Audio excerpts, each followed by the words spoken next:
అస్సలాము అలైకుం వరహ్మతుల్లాహి వబరకాతుహు. సోదరులారా సోదరీమణులారా, ఎప్పుడైనా మనం ఏ యొక్క ధర్మాన్నైనా తెలుసుకోవాలి అనుకుంటే మనకి ఉన్నటువంటి ఏకైక మార్గం ఏమిటి అంటే ఆ ధర్మంకి సంబంధించినటువంటి గ్రంథాలను స్వయంగా అధ్యయనం చేసి ఆలోచించి తెలుసుకోవడమే సరి అయిన విధానం. ఒకవేళ అలా కాకుండా ఎవరో ఏదో ఒక విషయాన్ని ఆ ధర్మంలో ఉందని చెప్పి మనకి వినిపించినా, లేదా ఎవరైనా మెసేజ్ రూపంలో మనకి పంపించినా, మనం దాన్ని చూసి అర్థం చేసుకున్న దానికి, దాన్ని విని అర్థం చేసుకున్న దానికి, మనం ఆ యొక్క ధర్మం యొక్క గ్రంథాలను చదివి అధ్యయనం చేసి తెలుసుకున్న దానికి భూమి ఆకాశాలకి మధ్య ఉన్నంత వ్యత్యాసం ఉంటుంది అనడంలో ఎలాంటి సందేహం కూడా లేదు. ఖురానే మజీదులో అల్లా తబారకు తాలా అధ్యాయం 6 వాక్యం 108లో ఒక విషయాన్ని తెలియజేశాడు. ఆ విషయం ఏమిటి అంటే, ఇతరులు పూజించే వారి దైవాలను మీరు దూషించకండి అన్నాడు. ఇక్కడ పూర్తి ముస్లిం సమాజానికి ఒక సందేశం అల్లా ఏమిచ్చాడు అంటే, ఇతరులు పూజించే అటువంటి దైవాలను మీరు దూషించకూడదని చెప్పి ఒక మంచి సందేశం ఇచ్చాడు. అయితే ఈ సందేశాన్ని తెలియజేసేవారు చాలా తక్కువ మంది ఉంటారు. అసలు ఖురాన్‌లో ఈ విషయం ఉందా అని కూడా ఆశ్చర్యపోయేవారు మన సమాజంలో, మన ముస్లింల్లోనే కొద్దిమంది ఉన్నారు అంటంలో అసలు ఆశ్చర్యపడాల్సిన విషయమే లేదు. సోదరులారా సోదరీమణులారా, ఏది ఏమైనప్పటికీ ఇస్లాం యొక్క ధర్మంలో ఎవరైనా ఇస్లాంని దూషించారని, లేదా ఎవరైనా ఇస్లాంని అవమానంగా మాట్లాడారని మనము వారిని దూషించడం, వారిని అవమానించడం అనేది చెయ్యవద్దు అని చెప్తుంది ఇస్లాం యొక్క ధర్మం. అస్సలాము అలైకుం వరహ్మతుల్లాహి వబరకాతుహు. సోదరులారా సోదరీమణులారా, దయచేసి ఈ 30 సెకండ్లు వీడియో విన్న తరువాత మన వీడియో కంటిన్యూ చేద్దాం ఇన్షాల్లా. మీ అందరికీ తెలుసు, మన తెలుగు ఇస్లాం యూట్యూబ్ ఛానల్ ద్వారా అల్హమ్దులిల్లా ఇప్పుడు 5 గ్రూపులు ఉమ్రాకి వెళ్ళొచ్చాయి. ఇప్పుడు 6వ గ్రూపు ఫిబ్రవరి 15వ తారీఖు బయలుదేరుతుంది. మీలో ఎవరైనా మాతో ఉమ్రాకి రావాలనుకుంటే స్క్రీన్ మీద ఇచ్చినటువంటి నెంబర్స్కి కాంటాక్ట్ చేయండి. పూర్తి వివరాలు మీకు తెలియజేయబడతాయి. జజాకుముల్లాహు ఖైరా. బల్బీర్ సింగ్ అనేటువంటి ఒక వ్యక్తి బాబ్రీ మసీదుని పడగొట్టడంలో చాలా పెద్దగా ప్రయత్నం చేసిన వారిలో ఒకరు. ఈయన పానీపత్ అనేటువంటి జిల్లాలో జన్మించారు. ఎప్పుడైతే బల్బీర్ సింగ్ బాబ్రీ మసీదుని కూల్చడానికి ఈయన గుణపం వేశాడో, ఆ మసీదు పూర్తిగా నేలమట్టమైన తరువాత ఇంటికి వెళ్ళాడు. ఇంటికి వెళ్ళిన తర్వాత ఆ తల్లిదండ్రులకు తెలిసింది, మీ కుమారుడు బల్బీర్ సింగ్ మసీదుని కూల్చడంలో చాలా పెద్ద పాత్ర పోషించాడని. అయితే బల్బీర్ సింగ్ యొక్క తల్లిదండ్రులు మాత్రం ఎట్టి పరిస్థితుల్లో కూడా ఇలాంటి పనులకు ఒప్పుకునేవారు కాదు. వారు వెంటనే అన్నారు, నువ్వు చేసింది చాలా తప్పు పని, ఇంట్లోంచి వెళ్ళిపో అని చెప్పేసి. బల్బీర్ సింగ్ ఇంట్లోంచి బయటకు వచ్చేశాడు. వచ్చేసిన తరువాత ఎక్కడ ఉండాలో తెలియక ఎక్కడ పడితే అక్కడ పడుకునేవాడు. ఏది దొరికితే అది తిని అలాగే జీవితాన్ని గడుపుతూ ఉండేవాడు. అయినప్పటికీ మనసులో ఒక భయం ఉండేది. అది ఏమిటి అంటే, నేను మసీదు పడగొట్టిన వారిలో ఉన్నాను అంటే ఈ ముస్లింలు నన్ను బతకనివ్వరు కదా అని చెప్పి ఇతను చాలా భయపడుతూ ఉండేవాడు. అయితే ఈయన ఇలా తిరుగుతున్నటువంటి సమయంలో ఇతని యొక్క స్నేహితుడు ఒక వ్యక్తి, యోగేందర్ అనే పేరు గల వ్యక్తి కనపడ్డాడు. అతడు టోపీ గడ్డం ధరించి ముస్లింలా కనిపించాడు.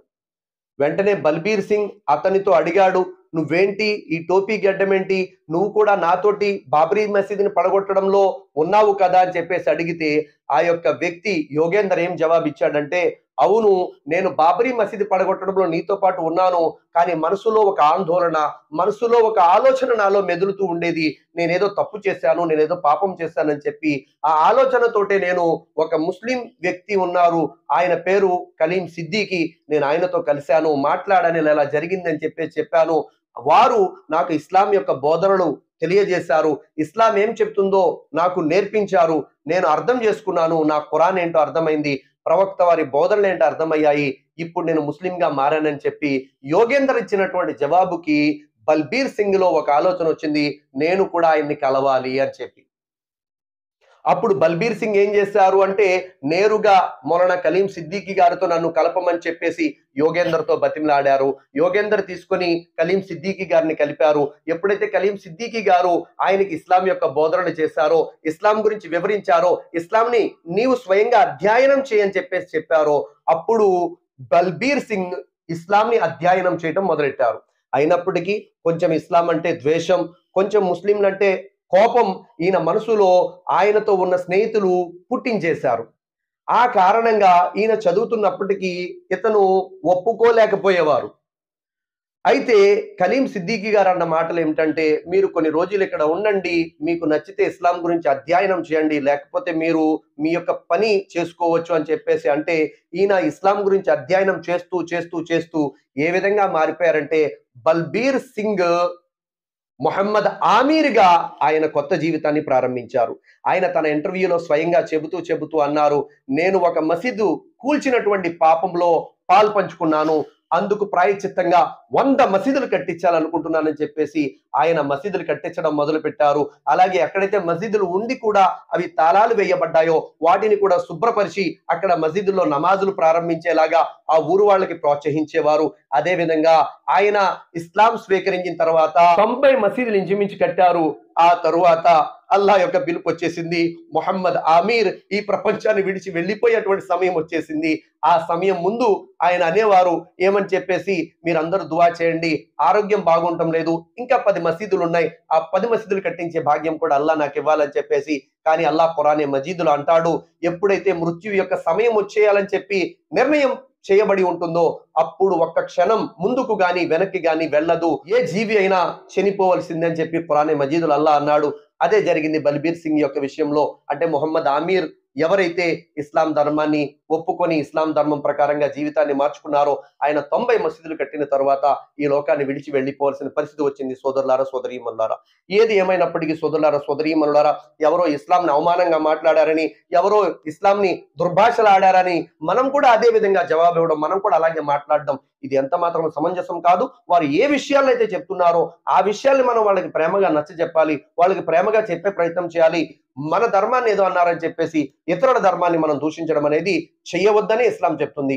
అల్లాహ్ తబారక్ తఆలా మీకు చెప్పేటువంటి నాకు కూడా ఆచరించే సద్బుద్ధి సౌభాగ్యం ప్రసాదించుగాక. అస్సలాము అలైకుం వరహ్మతుల్లాహి వబరకాతుహు.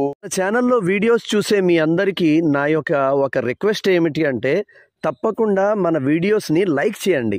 మీరు లైక్ చేయటం వల్ల ఏమవుతుంది అంటే యూట్యూబ్ మన వీడియోస్ని ఇంకా ఎక్కువ ప్రజలకు చూపిస్తుంది అనమాట. తర్వాత మీకు ఇంకా నచ్చిందనుకోండి కాస్త కామెంట్ చేయండి, మాషా అల్లా, సుబ్హానల్లా, జజాకుముల్లా అని చెప్పి. ఇంకా నచ్చిందనుకోండి తప్పకుండా మన ఛానల్ని సబ్స్క్రైబ్ చేసుకోండి, వీడియోస్ షేర్ చేయండి. జజాకుముల్లా.